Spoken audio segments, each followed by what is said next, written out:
Mon invité ce matin est le maire de Nice, président de la métropole Nice-Côte d'Azur. Bonjour Christian Estrosi. Bonjour. Nous allons évoquer ensemble l'organisation de la conférence des Nations Unies sur l'océan, puisque ça approche. Ce sera du 9 au 13 juin prochain et ce mercredi. Les clés du pavillon de la mer ont été remises à la délégation onusienne. De quoi est-ce le symbole ? Le symbole est tout simplement que Nice devient, après New York en 2017 et Lisbonne en 2022, la troisième destination où les Nations Unies décident d'organiser non seulement un débat, mais d'essayer d'obtenir qu'un traité à minima soit signé, qui s'appellera le traité de Nice, face au réchauffement climatique, à la montée des eaux, à la fonte des glaciers, des pôles, et les conséquences naturellement que tout cela aura sur la biodiversité, mais aussi sur tous les habitants des traits de côte de toute la planète et de certaines îles qui vont disparaître, que ce soit à Nice, que ces grandes décisions soient prises. Tous les regards du monde entier seront tournés vers nous à cette occasion. Vous pensez vraiment qu'un traité va pouvoir être signé dans le contexte actuel qui est très compliqué ? Alors je le souhaite. Et puis ce qu'il y a d'intéressant dans ce troisième sommet, c'est que c'est le premier où les Nations Unies décident d'y associer une coalition de tous les maires des zones littorales qui représentent à peu près 1 milliard d'habitants de la planète. Et l'Assemblée générale, lorsque je me suis rendu aux Nations Unies il y a maintenant 8 mois de cela, à l'unanimité, a décidé de m'en confier la présidence. C'est-à-dire que pendant 2 jours, avant que les chefs d'État ne se réunissent, il y aura tous les maires de la planète concernés, dont j'aurai la charge de la présidence. Et on a beaucoup de choses à dire pour montrer que, au fond, ce sont les gestionnaires des territoires qui doivent être accompagnés à la fois par les grands fonds financiers, telles que les fondations Bloomberg, Bosch et compagnie qui seront présentes, et naturellement les États qui doivent nous écouter, nous entendre. Et là, par contre, je suis sûr que j'aurai une majorité de maires pour signer un certain nombre d'exigences qui seront dans une charte.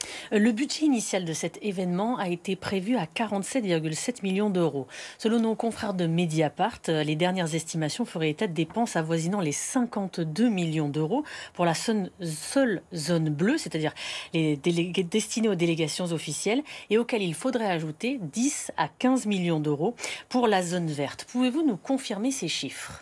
Non, je ne peux pas vous les confirmer puisque ça ne me concerne pas. Ça concerne l'État français qui est Ça veut dire que la totalité de ces sommes Mais vont être payées par l'État français, c'est ce que vous dites ? Totalement. Je vois certains de vos confrères sur une autre chaîne de télévision qui essaient de faire parler mes opposants en disant « Vous vous rendez compte ce que ça va coûter aux Niçois ?» On voit bien que c'est de la petite politique politicienne. Quand un État reçoit une COP sur le climat ou un sommet sur l'océan, c'est l'État qui paye.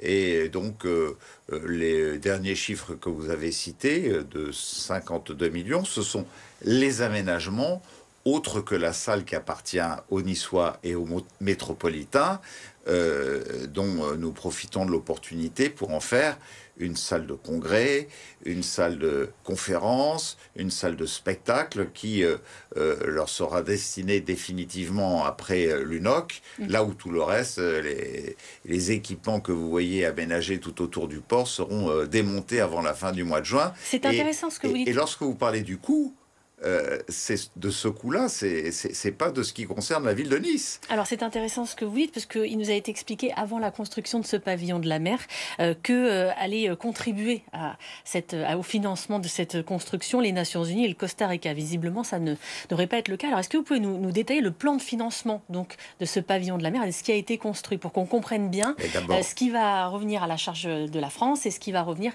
à la charge de Nice? Ce qui revient à la charge de la France, c'est tout ce qui est provisoire, c'est-à-dire pour 3 semaines, et qu'on voit aujourd'hui aménagé, qui n'est pas très heureux au plan paysager d'ailleurs, et qui va disparaître de notre port emblématique.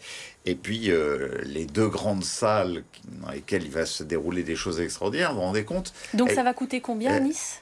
Mais ça ne coûtera rien, dans le sens que l'équilibre financier que nous avons trouvé, vous dites que l'État ne paiera pas, mais c'est pas vrai, l'État paye le prix de la location que je fixe. pour cet équipement qui appartient aux Moi, j'ai Niçois. pas dit que l'État n'allait pas payer. Hein. Je vous ai demandé le plan de financement. Lorsque nous louons le Palais Nicaïa ou l'Alliance Riviera, lorsque nous les donc vous louons, réaffirmez là ce matin, parce qu'il y a vos opposants qui disent attendez, attention, ça risque d'être les Niçois qui vont payer de leur poche. Là, vous dites ce matin, ça coûtera 0 € aux Niçois. Mais vous êtes journaliste, vous menez des investigations. Est-ce que c'est aux opposants à dire les choses ou c'est aux investigations menées par les journalistes de dire les choses? Les journalistes posent aussi des questions. Oui, et c'est pour ça que les je le fais ce matin ils ont envers vous, aussi suivi les séances du conseil municipal, du conseil de métropole, où ils peuvent interroger la direction générale des finances publiques et le préfet pour dire ce qu'il en est. Pas que les opposants, c'est-à-dire les représentants de l'État qui disent les choses. Les opposants, ils font de la politique politicienne et les représentants des grandes institutions de l'État, ils disent les choses. Et je regrette que certains de vos confrères, plutôt que de s'adresser aux véritables interlocuteurs, aillent alimenter une petite polémique politicienne. Mais non, ils ne paieront rien. Pourquoi? Parce que lorsque on loue, il y a 70 réservations déjà sur ces équipements. Vous imaginez qu'à chaque fois, ceux qui viennent... Mais il y a une avance qui a été faite sur ces frais. Oui, mais une avance, ça s'amortit. Et quand ça s'amortit... Elle est de combien, cette avance? Elle est de 23 millions d'euros. C'est pas une avance, d'ailleurs. C'est un investissement qui est réalisé par, d'ailleurs, la métropole et qui, en même temps, est confié en gestion à l'Office du tourisme métropolitain, qui a déjà 70 réservations, dont la première est celle par l'État français pour y loger l'UNOC et qui y paye sa participation. Nous aurons le Nice Boating Tomorrow qui, en septembre prochain, paiera sa participation. Nous avons des congrès ORL, dentaires, etc., qui paieront leur participation. Il y a les usagers du port, puisqu'il y a une partie gare maritime qui, naturellement, verra les grandes compagnies comme le Ponant ou le Club Med qui paieront leur participation. Et ce donc, qui fait qu'en moins de 2 ans, un équipement au bord de la mer, qui est le seul entre Gênes et Marseille, où les Niçois vont avoir des rencontres, des spectacles, des temps extraordinaires pour eux, se voit doté d'un équipement qu'ils n'attendaient même pas, grâce à ce sommet international, sans que ça ne leur coûte rien en termes de fiscalité. Je voulais évoquer avec vous également le parti Les Républicains, puisqu'il vient d'inaugurer une nouvelle permanence à Nice, rue Andréoli.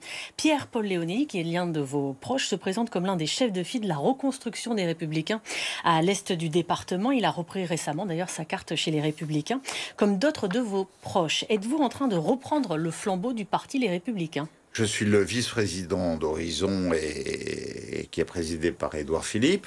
Nous appartenons au fond à la même filiation. Pourquoi avions-nous fondé Horizon avec Édouard Philippe, lui qui est un républicain issu, je dirais, du canal Alain Juppé et moi plutôt du canal Chirac-Sarkozy, tout simplement parce qu'on a vu le gaullisme complètement dénaturé par les républicains versus avant. Aujourd'hui, ceux qui l'avaient dénaturé l'ont quitté, l'ont abandonné en race campagne.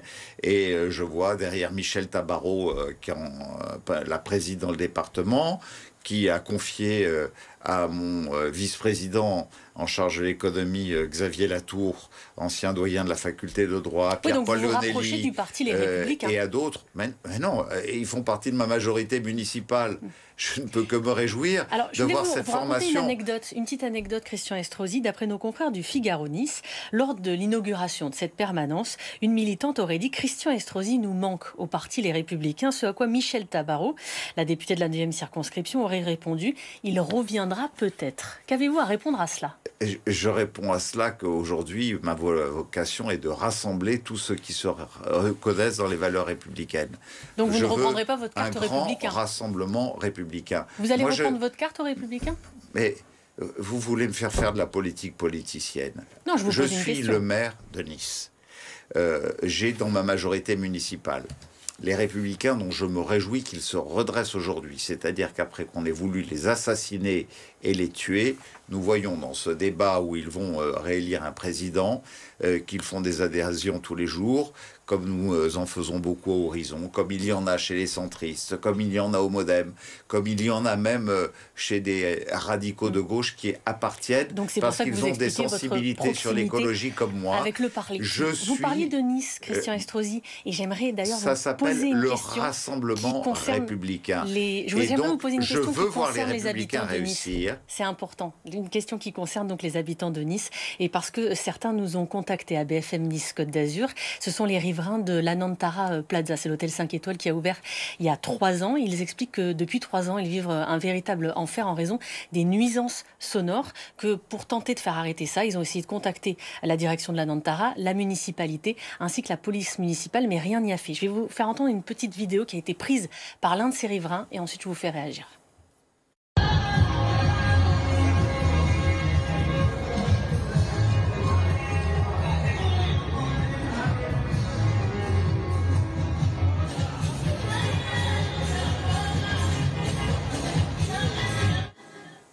Ça, c'était en pleine semaine.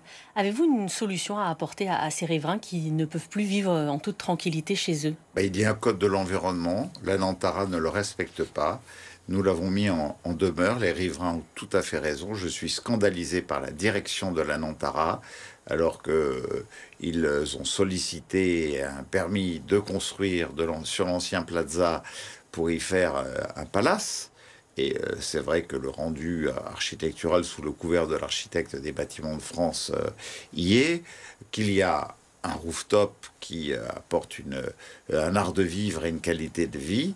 Vous les avez mis en demeure. Et naturellement qu'ils sont mis en demeure.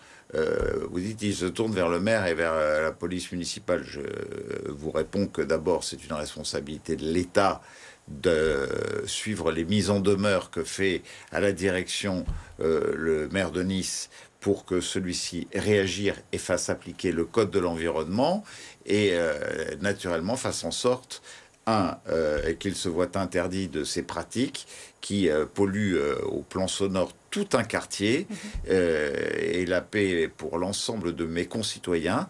Et donc, ça ne va pas durer. Il risque d'avoir des sanctions extrêmement lourdes s'ils continuent à assumer ce type de pratique, alors qu'ils ont un très bel établissement qui a d'autres vocations pour accueillir de très belles clientèles que nous alimentons à Nice grâce aux grands événements culturels, sportifs, économiques comme l'UNOC. Je pense pas, vous savez, que les participants à l'UNOC, qui viennent avec un certain pouvoir d'achat et de grandes délégations gouvernementales, aient envie d'aller dans un établissement comme celui-là s'ils savent que ce sont les pratiques de l'Anantara. Donc ils auraient bien tort de ne pas suivre les mises en demeure que je fais. Et le message est passé. Merci beaucoup, Christian Estrosi, maire de Nice, d'être venu ce matin.